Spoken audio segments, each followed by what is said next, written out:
News 50ಗೆ ಸ್ವಾಗತ. ನಾನು ಅನುಷಾ ಗೋಪಾಲಕೃಷ್ಣ. ನಾನು ಚೈತ್ರಾಂಚನ್. ಈ ಕ್ಷಣದ 50 ಸುದ್ದಿಗಳನ್ನು ನೋಡೋಣ. ಹಾಸನ ಜಿಲ್ಲೆಯಲ್ಲಿ ಹೃದಯಾಘಾತಕ್ಕೆ ಮಡಿದವರ ಸಂಖ್ಯೆ 32ಕ್ಕೆ ಏರಿಕೆಯಾಗಿದೆ. ಆಲೂರು ತಾಲೂಕಿನ ಕಲ್ಲಾರೆ ಗ್ರಾಮ ಪಂಚಾಯಿತಿ ಸದಸ್ಯ ಸಂತೋಷ್ ಹಾರ್ಟ್ ಅಟ್ಯಾಕ್ಗೆ ಬಲಿಯಾಗಿದ್ದಾರೆ. ರಾತ್ರಿ ಮಲಗಿದ್ದಲ್ಲೇನೆ ಹೃದಯಾಘಾತವಾಗಿ ಮೃತಪಟ್ಟಿದ್ದಾರೆ. ಹಾಸನ ಜಿಲ್ಲೆಯ ಚಿಕ್ಕನಾಯಕನಹಳ್ಳಿಯ ಸಿಬಿ ವಿರೂಪಾಕ್ಷ ಎಂಬುವರು ಹಾರ್ಟ್ ಅಟ್ಯಾಕ್ಗೆ ಬಲಿಯಾಗಿದ್ದಾರೆ.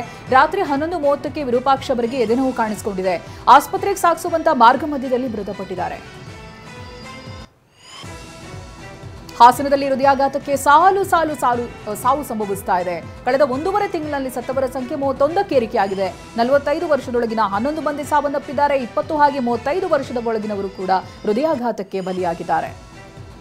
ಹಾಸನ ಜಿಲ್ಲೆಯಲ್ಲಿ ಹೃದಯಾಘಾತದಿಂದ ಸರಣಿ ಸಾವು ಹಿನ್ನೆಲೆಯಲ್ಲಿ ತನಿಖೆ ಆರಂಭ ಆಗಿದೆ. ಹಾಸನ ಜಿಲ್ಲಾ ಆರೋಗ್ಯಾಧಿಕಾರಿ ಅನಿಲ್ ನೇತೃತ್ವದಲ್ಲಿ ತನಿಖೆ ನಡೀತಾ ಇದೆ. ಮೃತರ ಮನೆಗಳಿಗೆ ಭೇಟಿಯನ್ನು ನೀಡ್ತಾ ಇರುವಂತಹ ತಜ್ಞರ ತಂಡ ಸಾವಿಗೆ ನಿಖರ ಕಾರಣ ಪತ್ತೆ ಹಚ್ಚುತ್ತಾ ಇದೆ. ಹೃದಯಾಘಾತದಿಂದ ಸಾವನ್ನಪ್ಪಿದವರ ಮರಣೋತ್ತರ ಪರೀಕ್ಷೆಗೆ ತಜ್ಞರ ತಂಡಕ್ಕೆ ಸವಾಲಾಗಿದೆ. ಮರಣೋತ್ತರ ಪರೀಕ್ಷೆಗೆ ಮೃತರ ಕುಟುಂಬದವರು ಒಪ್ಪಿಗೆ ಕೊಡ್ತಾ ಇಲ್ಲ. ಮೈಸೂರಿನಲ್ಲಿ ಹಾಸನದ ಎಂಜಿನಿಯರ್ ಹೃದಯಾಘಾತಕ್ಕೆ ಬಲಿಯಾಗಿರುವುದು ತಡವಾಗಿ ಬೆಳಕಿಗೆ ಬಂದಿದೆ. 10 ದಿನಗಳ ಹಿಂದೆ ಜಿಮ್ನಲ್ಲಿ ಥ್ರೆಡ್ಮಿಲ್ ಮಾಡುವಾಗ ಶ್ರೀಧರ್ ಎಂಬುವರು ಕುಸಿದು ಬಿದ್ದು ಸಾವನ್ನಪ್ಪಿದ್ದಾರೆ. ಕಲಬುರಗಿಯಲ್ಲಿ ಹೃದಯಾಘಾತಕ್ಕೆ ವ್ಯಕ್ತಿಯೊಬ್ಬರು ಸಾವನ್ನಪ್ಪಿದ್ದಾರೆ. ಆಳಂದ ತಾಲೂಕಿನ ಲಿಂಗನವಾಡಿ ಗ್ರಾಮದ ನಿವಾಸಿ 35 ವರ್ಷದ ಸಂತೋಷ್ ಹೃದಯಾಘಾತಕ್ಕೆ ಬಲಿಯಾಗಿದ್ದಾರೆ. ರಾಜ್ಯದಲ್ಲಿ ಸಾಲು ಹೃದಯಾಘಾತ ಸಾವುಗಳು ಸಂಭವಿಸ್ತಾ ಇವೆ. ಆದರೆ ಮಂಡ್ಯ ಜಿಲ್ಲೆಯಲ್ಲಿ ಹೃದ್ರೋಗ ತಜ್ಞರಿಲ್ಲ. ಜಿಲ್ಲಾಸ್ಪತ್ರೆ ಇಸಿಜಿ, ಇಸಿಒ, ಸಿಪಿಕೆಎಂಬಿ ಪರೀಕ್ಷೆಗಳಷ್ಟೇ ಸೀಮಿತವಾಗಿದೆ. ಬಾಯಿ ಮುಚ್ಕೊಂಡಿರಲು ಶಾಸಕರಿಗೆ ಹೈಕಮಾಂಡ್ ಸೂಚನೆ ಕೊಟ್ಟಿದೆ ಅಂತ ಅರಣ್ಯ ಸಚಿವ ಈಶ್ವರ್ ಖಂಡ್ರೆ ಹೇಳಿದ್ದಾರೆ. ತುಟಿಕ್ ಪಿಟಿಕ್ ಅನ್ನದೇ ಇರಬೇಕು, ಹಾಗೆ ಬಹಿರಂಗ ಹೇಳಿಕೆ ಕೊಡದಂತೆ ಹೈಕಮಾಂಡ್ ಹೇಳಿದೆ ಅಂತ ಖಂಡ್ರೆ ತಿಳಿಸಿದ್ದಾರೆ. ಸಿದ್ದರಾಮಯ್ಯ ಸಿಎಂ ಆಗಿ ಮುಂದುವರಿತಾರೆ. ಮೊದಲಿಂದಲೂ ಕೂಡ ಡಿಕೆ ಶಿವಕುಮಾರ್ ಅದನ್ನೇ ಹೇಳ್ತಿದ್ದಾರೆ ಅಂತ ಮಾಜಿ ಸಂಸದ ಡಿಕೆ ಸುರೇಶ್ ಹೇಳಿದ್ದಾರೆ. ಜೊತೆಗೆ ಇವತ್ತು ಭರವಸೆ ಇದೆ, ನಾಳೆನೂ ಭರವಸೆ ಇದೆ, ಮುಂದೆ ಯಾವತ್ತಾದ್ರೂ ಪ್ರತಿಫಲ ಸಿಕ್ಕೇ ಸಿಗುತ್ತೆ ಅಂತ ಮಾರ್ಮಿಕವಾಗಿ ಮಾತನಾಡಿದ್ದಾರೆ. ನಮ್ಮ ಅಣ್ಣ ಸಿಎಂ ಆಗಬೇಕು ಅನ್ನೋ ಆಸೆ ನನಗಿದೆ. ಆಸೆ ಇವತ್ತು ಇದೆ, ನಾಳೆನೂ ಇರುತ್ತೆ, ಮುಂದೇನೂ ಇರುತ್ತೆ ಅಂತ ಹೇಳಿದ್ದಾರೆ. ಸಿಎಂ ಆಯ್ಕೆ ಮಾಡುವುದು ಕಾಂಗ್ರೆಸ್ ಹೈಕಮಾಂಡ್, ಹಾಗೆ ಸಿಎಂ ಬದಲಾವಣೆ ಮಾಡುವ ಅಧಿಕಾರ ಯಾರಿಗೂ ಇಲ್ಲ ಅಂತ ಸಚಿವ ಮಹದೇವಪ್ಪ ಹೇಳಿದ್ದಾರೆ. ಶಾಸಕರ ಅಭಿಪ್ರಾಯ ಪಡೆದೇ ಹೈಕಮಾಂಡ್ ಸಿದ್ದರಾಮಯ್ಯರನ್ನ ಮುಖ್ಯಮಂತ್ರಿ ಮಾಡಲಾಗಿದೆ ಅಂತ ಹೇಳಿದರು. ಡಿಕೆ ಶಿವಕುಮಾರ್ ಉನ್ನತ ಸ್ಥಾನಕ್ಕೆ ಹೋಗಬೇಕು ಅನ್ನುವಂತ ಆಸೆ ನನಗೂ ಇದೆ, ಆದರೆ ಮಾಧ್ಯಮದ ಮುಂದೆ ಹೇಳುವುದಕ್ಕೆ ತಯಾರಿಲ್ಲ ಅಂತ ಕುಣಿಗಲ್ ಶಾಸಕ ರಂಗನಾಥ್ ಹೇಳಿದ್ದಾರೆ. ಡಿಸಿಎಂ ಡಿಕೆ ಶಿವಕುಮಾರ್ ಅವರು ಹೀರೋ, ವಿಲನ್, ಮಲ್ಟಿ ಆಕ್ಟರ್ ಅಂತ ಶಾಸಕ ಪ್ರಿಯಾಕೃಷ್ಣ ವರ್ಣಿಸಿದ್ದಾರೆ. ಗೋವಿಂದರಾಜನಗರ ಆಸ್ಪತ್ರೆಯಲ್ಲಿ ನಡೆದ ಕಾರ್ಯಕ್ರಮದಲ್ಲಿ ಈ ರೀತಿಯಾಗಿ ಹೇಳಿದ್ದಾರೆ. ಈ ಅವಧಿಯಲ್ಲಿ ಡಿಕೆ ಶಿವಕುಮಾರ್ ಮುಖ್ಯಮಂತ್ರಿ ಆಗೋದು ಕಷ್ಟ ಅಂತ ಡಿಕೆ ಆಪ್ತರಾಗಿರುವಂತಹ ಮಾಜಿ ಶಾಸಕ ಸಿಎಂ ಲಿಂಗಪ್ಪ ಹೇಳಿದ್ದಾರೆ. ಈ ಅವಧಿಯಲ್ಲಿ ಡಿಕೆಗೆ ಸಿಎಂ ಸ್ಥಾನ ಸಿಗೋದು ಸುಲಭ ಅಲ್ಲ ಎಂದಿದ್ದಾರೆ. ನಿನ್ನೆ ಸುರ್ಜೇವಾಲಾ ಭೇಟಿಗೆ ಬಂದಿದ್ದ ಕೆಲ ಶಾಸಕರಿಗೆ ನಿರಾಸೆಯಾಗಿದೆ. ಯಾಕೆಂದ್ರೆ ಸಚಿವರ ವಿರುದ್ಧ ದೂರು ನೀಡಲು ಕೆಲ ಶಾಸಕರು ರೆಡಿಯಾಗಿ ಬಂದಿದ್ರು, ಆದರೆ ಸಚಿವರ ಕಾರ್ಯವೈಖರಿ ಬಗ್ಗೆ ನಮ್ಮನ್ನ ಕೇಳಿಲ್ಲ ಅಂತ ಶಾಸಕರು ನಿರಾಸೆಯಾಗಿದ್ದಾರೆ. ಕಾಂಗ್ರೆಸ್ ರಾಜ್ಯ ಉಸ್ತುವಾರಿ ರಣದೀಪ್ ಸಿಂಗ್ ಸುರ್ಜೇವಾಲಾ ಮತ್ತೆ ಬೆಂಗಳೂರಿಗೆ ಆಗಮಿಸಲಿದ್ದಾರೆ. ಸೋಮವಾರ ದರ್ಶನ್ ಪುಟ್ಟಣ್ಣಯ್ಯ, ಪಿಎಂ ನರೇಂದ್ರ ಸ್ವಾಮಿ ಚರ್ಚೆ ನಡೆಸಲಿದ್ದಾರೆ. ಈ ಇಬ್ಬರು ಶಾಸಕರು ವಿದೇಶದಲ್ಲಿರೋದ್ರಿಂದ ಸುರ್ಜೇವಾಲಾ ಭೇಟಿ ಸಾಧ್ಯವಾಗಿಲ್ಲ. ದೇವನಹಳ್ಳಿ ಸುತ್ತಮುತ್ತದ ಕೆಐಐಡಿಬಿ ಭೂಸ್ವಾಧೀನ ವಿಚಾರಕ್ಕೆ ಸಂಬಂಧಿಸಿದಂತೆ ರೈತರ ಹೋರಾಟ ತೀವ್ರಗೊಂಡಿದೆ. ಹಾಗಾಗಿ ಸಚಿವ ಎಂಬಿ ಪಾಟೀಲ್ ಸದಾಶಿವನಗರದ ನಿವಾಸದಲ್ಲಿ ಡಿಕೆ ಭೇಟಿ ಮಾಡಿದ್ರು.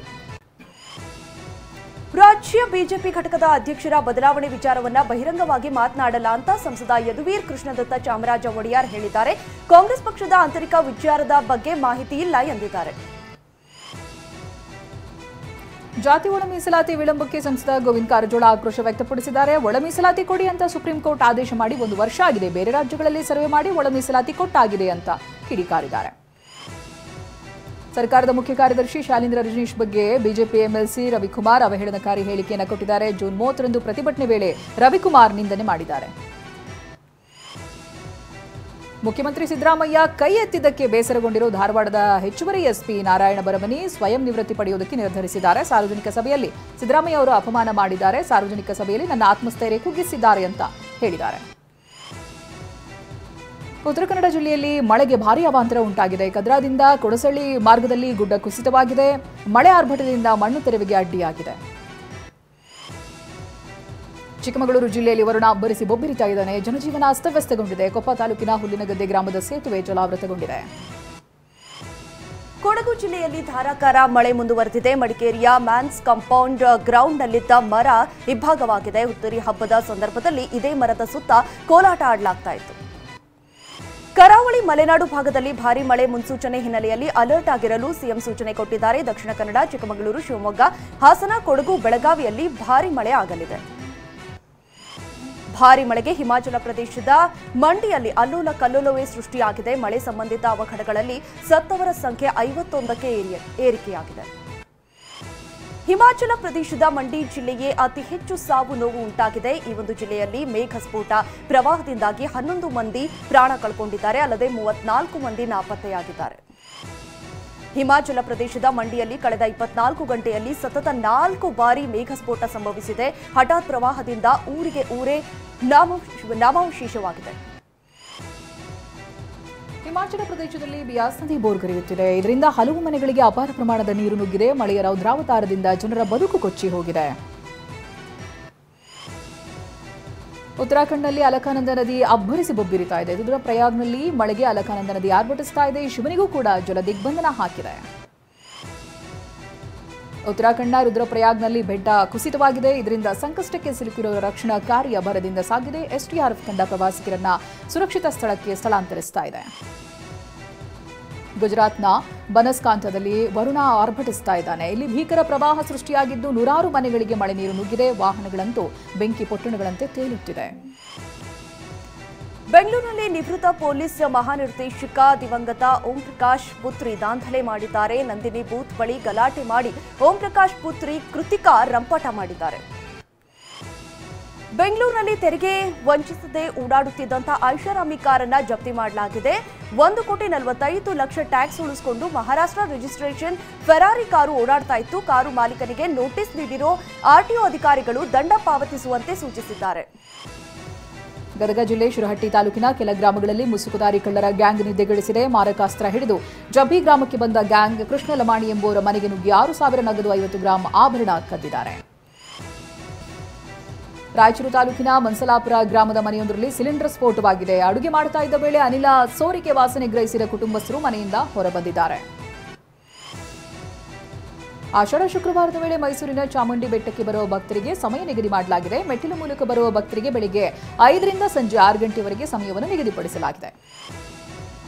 ಮಂಡ್ಯ ಜಿಲ್ಲೆ ಶ್ರೀರಂಗಪಟ್ಟಣ ಗಂಜಾಂನಲ್ಲಿರುವಂತಹ ನಿಮಿಷಾಂಬ ದೇಗುಲದ ಹುಂಡಿಯಲ್ಲಿ 51 ಲಕ್ಷ ರೂಪಾಯಿ ಕಾಣಿಕೆ ಸಂಗ್ರಹವಾಗಿದೆ. ಕಳೆದ 2 ತಿಂಗಳಲ್ಲಿ 51 ಲಕ್ಷ ರೂಪಾಯಿ ಸಂಗ್ರಹವಾಗಿದೆ. ಜಮ್ಮು ಮತ್ತು ಕಾಶ್ಮೀರದಲ್ಲಿ ಅಮರನಾಥ ಯಾತ್ರೆ ಆರಂಭವಾಗಿದೆ. 36 ದಿನಗಳ ಕಾಲ ನಡೆಯಲಿರೋ ಯಾತ್ರೆ ಆಗಸ್ಟ್ 9ರಂದು ಅಂತ್ಯಗೊಳ್ಳಲಿದೆ. ಮೊದಲ ಬ್ಯಾಚ್ನಲ್ಲಿ 5,892 ಯಾತ್ರಿಗಳು ನೋಂದಣಿ ಮಾಡಿಸಿದ್ದಾರೆ. ಆಂಧ್ರಪ್ರದೇಶದ ರಾಜಮಂಡ್ರಿಯಲ್ಲಿ ತಿರುಪತಿ ದೇವಾಲಯ ಮಾದರಿಯಲ್ಲಿ ಶುದ್ಧ ಮಾಂಸಾಹಾರಿ ಮಿಲಿಟರಿ ಹೋಟೆಲ್ ತಯಾರಾಗಿದೆ. ಆದರೆ ತಿಮ್ಮಪ್ಪನ ಭಕ್ತರ ಭಾವನೆಗಳಿಗೆ ನೋವುಂಟು ಮಾಡುವಂತಿದೆ ಅಂತ ಭಕ್ತರು ಸ್ವಾಮೀಜಿಗಳು ಆಕ್ರೋಶ ಹೊರಹಾಕಿದ್ದಾರೆ. ರಾಕಿಂಗ್ ಸ್ಟಾರ್ ಯಶ್ ರಾವಣನಾಗಿ ಅಭಿನಯಿಸ್ತಾ ಇರುವಂತಹ ರಾಮಾಯಣ ಚಿತ್ರ ಟೈಟಲ್ನ ಗ್ಲಿಮ್ಸ್ ಬಿಡುಗಡೆಯಾಗಿದೆ. ಇದು ರಾಮ ವರ್ಸಸ್ ರಾವಣನ ಕಥೆಯಾಗಿದ್ದು ಗ್ಲಿಮ್ಸ್ ಅದ್ದೂರಿತನ ನೋಡಿ ಅಭಿಮಾನಿಗಳು ಖುಷಿಯಾಗಿದ್ದಾರೆ.